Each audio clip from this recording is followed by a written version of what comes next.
movies, books, just things that have happened or things I've noticed from the news. I blog about ordinary things as a Christian, if you see what I mean. Try to focus on picking up some sort of theological idea, perhaps from a book I've been reading or a sermon I've heard. I'm always thinking, well, what does God think about this subject? What's God's perspective on this movie? What would Jesus say if he'd read this book with me? So every aspect of the blog has some connection with my faith. John Wesley, if he'd been alive today, would have written a blog instead of his journal. And I'd always done youth work, and when you get to 80, people don't think you should do youth work anymore. So I thought, I'll have a go at this. And I blog Evangelism UK, which is for the Evangelism Network. So headline news of one organisation to another with web links. Now, because I sort of often say, well, I can feel a blog coming on. It's triggering lots of questions, especially about community. I've got a wider network now than I had before, and that's been helpful. For instance, an opportunity for some people to meet each other in real life and get some teaching that clearly builds an offline community as well.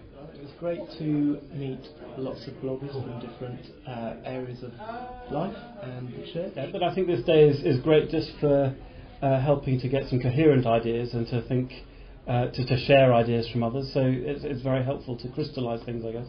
I've listened to quite a lot about Web 2.0 and thought about the democratisation of truth and all this type of stuff.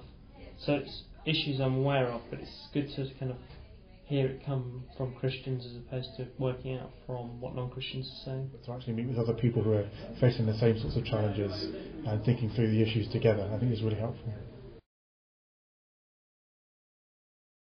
I think the challenge for today's blogger is how to maintain truth and grace, how to be truthful about the content that we bring, but gracious about how we deal with people that differ from us.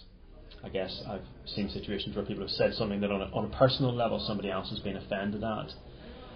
And I know that I could very easily do that kind of thing myself. So the main way I try and guard against that is to make a proactive choice to focus my blog on dealing with ideas rather than just my personal bugbears.